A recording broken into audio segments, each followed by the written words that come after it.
Allah seperti jilbab itu nggak banyak yang pakai. Ketika zaman saya masih kecil, yang pakai jilbab itu hanya orang yang datang dari Mekah. Itu pun jilbabnya nggak seperti sekarang rapat begitu ya.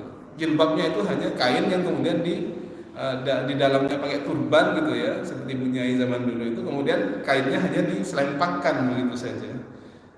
Itu tapi sekarang kita lihat betapa banyak orang Islam yang sudah pakai jilbab sekarang. Bahkan Syekh Amr itu ketika datang ke Indonesia itu dan beberapa temannya bilang, ini luar biasa ya.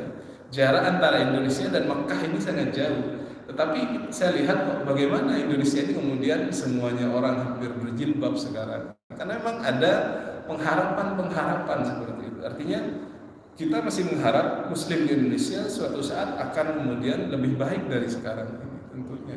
Karena kalau saya lihat ketika saya masih kecil, jumlah orang yang sholat tidak sebanyak yang sekarang.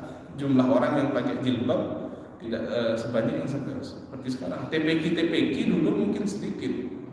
Sekarang anak-anak kecil kita sudah pandai-pandai yang membaca Al-Quran. Banyak rumah-rumah tahfidz ya. Orang tuanya nggak bisa baca Al-Quran, dipondokkan anaknya sampai hafal 30 juz. Orang tuanya baca Al-Quran aja susah, tapi anaknya karena dipondokkan hafal 30 juz. Itu banyak terjadi sekarang. Artinya apa? Kalau kita berdakwah mengikuti baginda Nabi besar Muhammad SAW ini, kita mendahulukan sifat rahmah. Nah ini kemudian dakwah dalam jangka panjang gitu ya. Tidak kemudian ketika melihat kemungkaran langsung sikat, habisi. Ini malah kemudian kontraproduktif seperti yang dicontohkan Nabi Muhammad. Nabi Muhammad ketika beliau disakiti, Nabi Muhammad membalas dengan rahmat. Dia sekarang penduduk Taif tidak beriman, tetapi saya berharap nanti keturunan mereka adalah orang-orang yang beriman kepada Allah Subhanahu wa taala. Maka ini menjadi koreksi bagi kita bagaimana dakwah yang dicontohkan baginda Nabi ini kita bisa laksanakan di zaman sekarang. Karena mungkin ada sebagian orang sekarang yang suka dakwah dengan kekerasan, mungkin ya, tidak menggunakan ud'u ila sabil rabbika bil hikmati wal mau'izatil hasanah, tidak dengan hikmah dan mau'izah hasanah. Jadi lebih menggunakan aspek kekerasan, dan ini biasanya kalau yang keras-keras seperti ini bukan kemudian menambah orang tambah cinta kepada Islam, tapi menambah benci. Tidak seperti yang dicontohkan oleh baginda Nabi besar Muhammad SAW.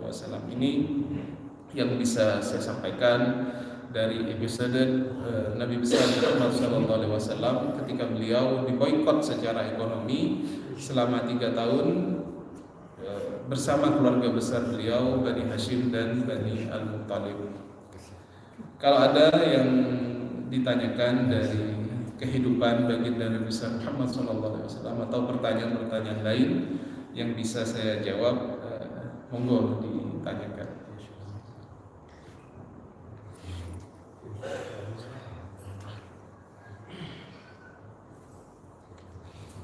Ada?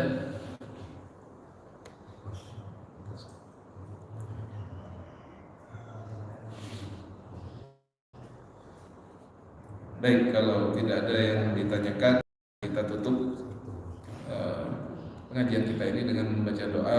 Mudah-mudahan apa yang sudah kita pelajari menjadi ilmu yang barakah dan bermanfaat bagi kita semua. Amin Allahumma. Bismillahirrahmanirrahim. Alhamdulillahirabbil alamin. Wassallallahu ala sayyidina Muhammadin wa ala alihi wa sahbihi ajma'in. Allahumma anfa'na bima 'allamtana wa zidna 'ilman nafi'a. Allahumma la tada' lana fi majlisina hadha dhanban illa ghafarta wa la hamman illa farajta wa la daynan illa qadayta wa la hajatan min hawaiji dunya wa la qarida wa lana salahi illa qadaytaha wa yassartaha ya rabbal alamin. Rabbana atina fid dunya hasanah wa fil akhirati hasanah wa qina adzaban nar. Wassallallahu ala sayyidina Muhammadin wa ala alihi wa sahbihi wasallam. Subhana rabbika rabbil izzati amma yasifun wa salamun ala mursalin walhamdulillahi rabbil alamin. Bisirril Fatihah. Rahmanirrahim. Ihdinas siratal mustaqim. Wassalamualaikum warahmatullahi wabarakatuh.